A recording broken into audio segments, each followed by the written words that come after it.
Salut les amis, on se retrouve pour une vidéo où on va parler de ce match Reims-Paris Saint-Germain et franchement un match nul 1-1 qui était particulièrement ennuyant, surtout côté parisien et qui est surtout très peu rassurant après un match face à Gérone où j'ai trouvé qu'il y avait beaucoup de catastrophisme autour de cette équipe du Paris Saint-Germain. Je trouvais que le bilan était globalement très assombri, mais là c'est sûr que c'est pas rassurant.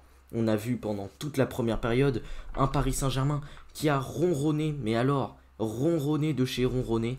Ça manquait de beaucoup d'intensité, que ce soit défensivement et offensivement, hein, surtout défensivement où j'ai trouvé que au milieu de terrain, au niveau du pressing, ça manquait de beaucoup d'intensité et offensivement, ça manquait surtout de créativité. Le Paris Saint-Germain a eu beaucoup de mal à passer par le côté puisque les Rémois avaient réussi à bien bloquer l'axe et donc on avait un Désiré Doué qui était dans une position de faux numéro 9 qui a été globalement totalement bloqué durant cette première période, même s'il a touché quelques ballons et que sur ces quelques ballons il a été plutôt intéressant, même si je l'ai trouvé carrément meilleur sur le côté. Maintenant j'attends de Luis Enrique qui tente de le placer au milieu de terrain, parce que pour moi c'est clairement un milieu de terrain Désiré Doué, et en tant qu'attaquant ça ne marche pas. Et j'ai parlé de passer par les côtés, et j'aimerais vous montrer les compositions pour vous raconter ça. Au niveau du Paris Saint-Germain, on avait donc Safonov, Beraldo, Pacho, Marquinhos, Zaïre Emery, João Neves, Vitinha, Kanginli, Kolo Muani, Désiré Doué, Barcola.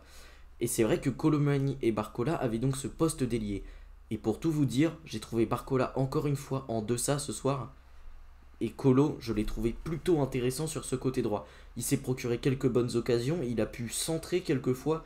Franchement, j'ai bien aimé ce match de Kolo Muani. Il n'a pas tout réussi, très loin de là, mais des deux ailiers, ça a été le plus performant. Barcola que j'ai encore une fois trouvé assez décevant ce soir, et ça me rassure pas quant à sa performance ce soir et face à Gérone où je l'ai trouvé à chaque fois en dessous, même face à Brest où il avait été un peu en dessous. Franchement, il traverse une période légèrement compliquée. Évidemment, faut pas lui tomber dessus, mais bon, c'est un peu compliqué pour Bradley et forcément, on aurait aimé voir peut-être une autre alternative. Mais visiblement, sur ce poste d'ailier gauche, comme le PSG n'a pas recruté, on n'a pas de réelle alternative. On a Désiré Doué, on a peut-être Lee Kangin, ou on a peut-être justement un bricolage avec donc Dembélé qui pourrait retrouver le côté gauche et un Lee Kangin qui prendrait le côté droit. Je ne sais pas, c'est à essayer, c'est clairement à essayer, même si je ne suis pas convaincu des performances de Barcola, et je ne suis pas convaincu également de la largeur de banc qu'on a, de la profondeur de banc qu'a le Paris Saint-Germain. Au milieu de terrain, comme je vous l'ai dit, ça a pu manquer d'un petit peu d'impact, même si en seconde période ça a été un petit peu mieux, surtout au niveau de João Neves, que j'ai trouvé franchement intéressant dans son impact défensif, qui a récupéré beaucoup de ballons. Vitinha qui a été quand même un peu meilleur que face à Gérone, je l'ai trouvé plus influent, il a su trouver quelques bonnes passes, défensivement il a été plutôt intéressant, c'est peut-être pas le match de sa vie, mais il a été meilleur que face à Gérone et ça c'est un peu rassurant. Eli Kangin qui a encore une fois fait une plutôt bonne rencontre avec donc des centres un petit peu vers l'intérieur, avec cette trajectoire courbe vers l'intérieur. Ça a été intéressant. Kangin Lee toujours très bon sur ce côté droit, et quand Dembélé est rentré, on a vu encore une fois un peu plus de combinaison, même si vraiment l'absence d'Hakimi, j'ai trouvé, elle avait fait un peu mal ce soir, parce que Warren Zaïre-Emery n'a pas été inintéressant évidemment au milieu de terrain. Il a ramené son impact physique, mais offensivement, je l'ai trouvé moins haut, moins présent qu'un Hakimi. Et surtout, Warren, là, il s'est pas énormément projeté vers l'avant. C'est pas le match de sa vie qu'il a fait. Et franchement, Warren Zaïre-Emery au poste de latéral droit, ça ne va pas du tout.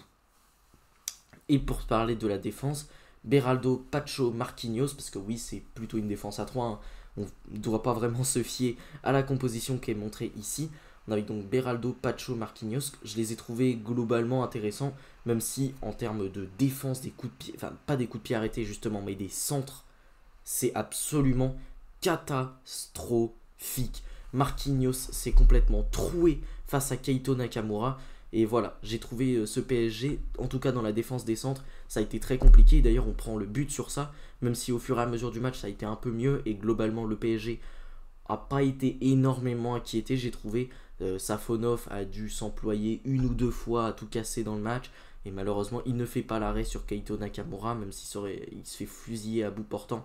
Mais voilà, globalement, cette défense du Paris Saint-Germain, je ne les ai pas trouvés mauvais. Ça n'a pas été excellent. Pacho a été encore une fois très solide ce soir. Marquinhos est carrément troué sur le but face à Nakamura, mais n'a pas été mauvais. Et Beraldo a été intéressant, même si face à Junya Ito, il a quand même pris un bouillon pas mal de fois dans le match. Il s'est souvent fait passer. Moi, Beraldo, j'ai quand même plus envie de le voir dans la position de Pacho, c'est-à-dire que j'aimerais le voir plus axial, là où ses problèmes de vitesse se verront moins, avec un Pacho qui est plus rapide, plus costaud, pourrait un peu mieux gérer ses ailiers. Et on a vu donc au niveau des entrants, on avait Nuno Mendes, on avait Seny Mayolo, Ousmane Dembélé, Fabian Ruiz. Et voilà, on avait fait se reposer beaucoup de joueurs. Et d'ailleurs, c'est Ousmane Dembélé qui vient encore une fois nous sauver de ce match. Que ce soit Ousmane Dembélé, Nuno Mendes, Fabian Ruiz ou Seny Mayolo, globalement, ce sont des bonnes entrées. Surtout pour Dembélé et Nuno Mendes que j'ai trouvé particulièrement remuant. Dembélé qui s'est plusieurs fois retrouvé en position d'avant-centre également, qui a été très très bon, notamment sur la tête qu'il décoche à un moment. S'il la rabat un tout petit peu mieux, je pense que ça fait 2-1 pour le Paris Saint-Germain et c'est une victoire. Mais voilà, Dembélé très très fort, Nuno Mendes a été très déséquilibrant sur son côté gauche et il a été également très intéressant. Et Fabian Ruiz, je l'ai trouvé pas mal, il a su apporter du calme au milieu de terrain. Défensivement, il n'a pas été inintéressant et dans ses portées de balles, j'ai trouvé très rassurant au milieu de terrain et il a récupéré beaucoup de ballons. Grâce à son pressing, il a su pas mal de fois orienter le jeu. Ça a été franchement pas mal comme entrée. Je vais vous montrer un petit peu les statistiques. Et déjà, on voit que c'est plutôt équilibré. On voit donc un tir cadré pour Reims. Hein. Un tir cadré, un but. La réussite est totalement maximale du côté des Rémois. On voit 8 tirs également. C'est pas d'énormes statistiques, mais il y a eu beaucoup de tirs non cadrés, de tirs très peu dangereux. Donc voilà, du côté des Rémois et du côté des Parisiens. 11 tirs, 4 cadrés, c'est tellement faible pour une équipe qui a eu 78% de possession. Le rendement est extrêmement faible. Et oui, je suis particulièrement déçu de cette équipe du Paris Saint-Germain qui a beaucoup ronronné, qui a essayé de contourner le bloc sans vraiment y arriver, qui a beaucoup de fois centré mais ça n'a touché personne. Et c'est pour ça qu'on se retrouve ce soir avec une équipe qui tire peu, qui cadre peu et qui au final ne marque qu'un seul but. C'est assez décevant, franchement, ce qu'on a vu ce soir côté des Parisiens. On va maintenant passer sur le fameux WhoScored qu'on a à chaque match. Hein. Et niveau parisien, je vais vous montrer un petit peu les statistiques de chaque joueur. Et déjà, je vais vous montrer Joao Neves, qui, je vous le disais plus tôt, a été très très bon. Déjà, défensivement, une interception, 2 tacles, très très fort. Défensivement, Joao Neves, rien à redire, il a toujours un gros impact. Au niveau des duels aériens, il en a gagné également, donc très très fort. Au niveau des dribbles, c'est un joueur qui a beaucoup dribblé dans ce match également, dans ses prises de balles. J'ai trouvé très déséquilibrant, surtout quand il est passé un petit peu sur le côté gauche, lorsque Barcola prenait ce poste d'avant-centre. J'ai trouvé vraiment excellent lorsqu'il a pris ce côté gauche, et c'est d'ailleurs de là que vient le but d'Ousmane Dembélé, d'où les 3 passes clés également. C'est le joueur qui a délivré le plus de passes clés dans ce match, toujours très performant à la passe également. Il a touché 126 ballons, ce qui est absolument énorme. Il est donc à égalité avec Marquinhos, le deuxième joueur ayant touché le plus de ballons. Et Pacho en a touché 152. Donc voilà, très gros match de la part de Joao Neves qui a été vraiment très très bon ce soir. Colomani, comme je vous l'ai dit, a été plutôt performant défensivement déjà. 2 dégagements, 2 tacles réussis, très très fort pour Randal Colomani. Au niveau des aériens, un duel aérien gagné, un duel aérien offensif. Au niveau des dribbles, joueur également qui a réussi beaucoup de dribbles, 3 dribbles réussis sur son côté. Je l'ai trouvé déséquilibrant, je l'ai trouvé très percutant. Au niveau des passes, il a distribué une passe clé, mais franchement ça aurait pu être encore mieux si justement il avait réussi à toucher des joueurs au bout de ses centres. Il a touché 37 ballons, ce qui est plutôt intéressant pour Meneli, ce qui est plutôt pas mal. Et il n'a pu tirer malheureusement qu'une seule fois, un tir non cadré. Mais c'est une plutôt bonne rencontre de la part de Colomani. Moi je trouve qu'il a gagné des points ce soir. Désiré Doué maintenant, qui a été intéressant, hein, voilà, 3 corners récupérés, un tacle réussi, pas mal du tout. Au niveau des dribbles, quand même 2 dribbles réussis, mais ça c'est à partir du moment où vraiment il est passé sur son côté gauche, où il a pas mal de fois battu ses vis-à-vis. Quand même une passe clé délivrée, total de passes, 35-33 réussis, donc plutôt juste de la part de Désiré Doué qui a été ce soir intéressant. J'ai trouvé qu'il avait gagné des points sur ce côté gauche, même si moi, comme je vous l'ai dit en introduction un petit peu de cette vidéo, j'aimerais le voir à un poste justement de milieu de terrain. Et au niveau des tirs, voilà, 3 tirs, 2 tirs cadrés, 1 tir non cadré. C'est dommage parce qu'il s'est quelquefois retrouvé en position de marquer. Et malheureusement, il n'a pas réussi. Il s'est fait souvent contrer par Agbadou ou par Yevan Diouf qui a sorti d'énormes arrêts ce soir, notamment sur la frappe de Kanginli en première période qui était un peu un tournant du match. Donc ce fameux tir cadré, il a tiré 3 fois au but, il a touché pas mal de ballons, quand même 71 ballons touchés. Au niveau des passes, il a quand même délivré 2 passes clés, il a été très très propre dans ses transmissions, on le voit ici, 45 passes réussies sur un total de 48. Au niveau des dribbles, il a beaucoup dribblé, 3 dribbles tentés, 2 dribbles réussis, c'est plutôt fort et défensivement quand même très présent, un dégagement, un tacle réussi. Globalement, bon match de la part de Lee Kang-in, comme sur le reste de son début de saison, qui commence vachement bien. Vitinha, donc, qui a des stats plutôt intéressantes. Au niveau des dribbles, un dribble réussi. Au niveau des passes, une passe clé délivrée. Voilà, c'est un match, je dirais pas un match 100 pour Vitinha, qui a été bon, clairement, qui a été assez bon. Là, on le voit pas, mais je trouvais que défensivement, il a eu quand même un impact non négligeable. Il a fait quelques récupérations notamment, et il a distribué quelques bons ballons. Il est toujours aussi un petit peu maestro, on voit toujours son aspect métronome à ce joueur, même si ce soir, voilà, il a quand même eu une influence un peu moindre que lors de ses grosses performances. Et globalement, j'ai trouvé que cette équipe du PSG dernièrement sous-performait et que certains cadres sous-performaient, et Vitinha, Barcola notamment, en font partie. Là, vous ne le voyez pas bien parce qu'il y a ma tête. Alors, attendez, je vais essayer de vous mettre un petit peu mieux. Voilà, on voit donc Zahir Emery. Je vais vous montrer un petit peu ses statistiques.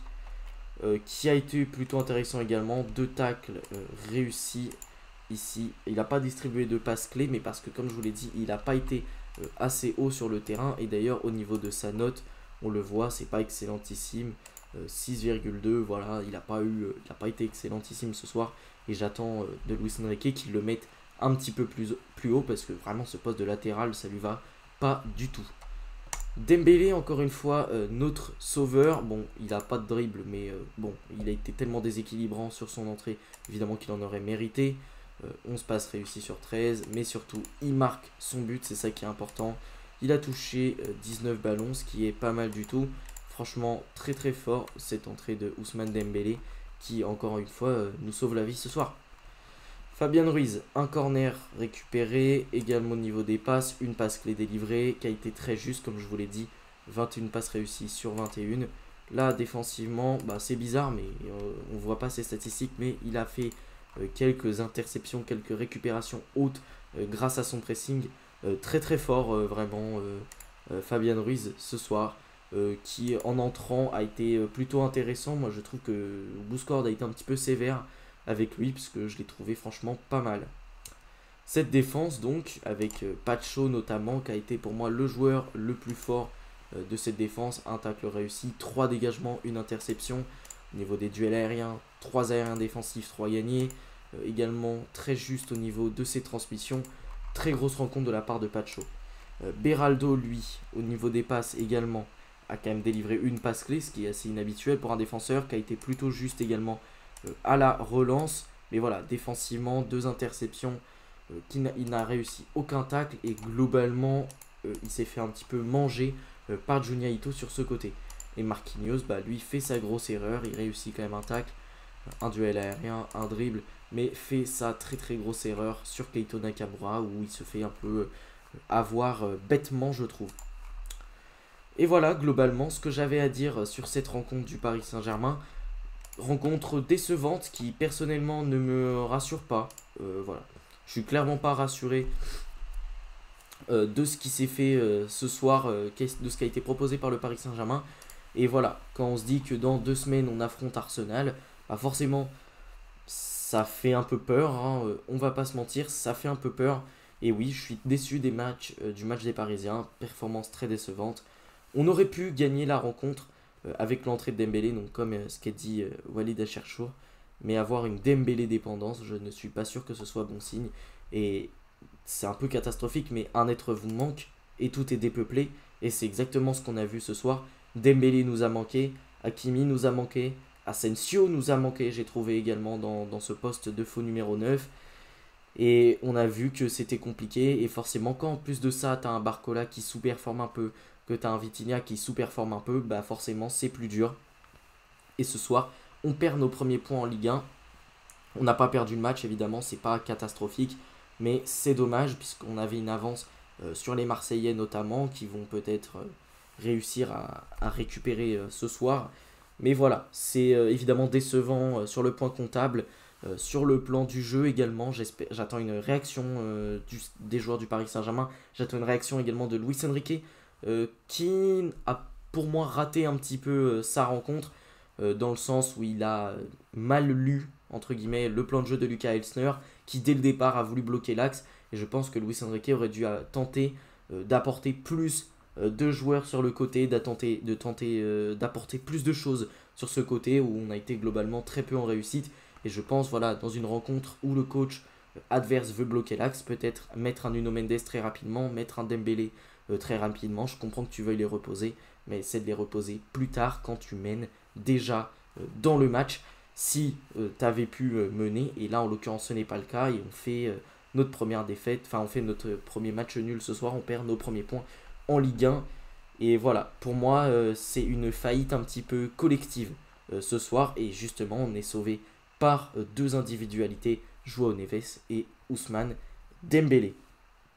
Sur ce débrief est terminé. J'espère qu'il vous aura plu. Si c'est le cas, n'hésitez pas à liker la vidéo et à commenter, peut-être pour donner d'autres éléments que je n'aurais pas relevés durant ce débrief. Et surtout les amis, si vous aimez mon contenu, abonnez-vous à la chaîne, c'est super important pour mon projet YouTube, et activez la cloche des notifications pour ne pas rater les prochaines vidéos. Sur ce, salut les amis, à la prochaine.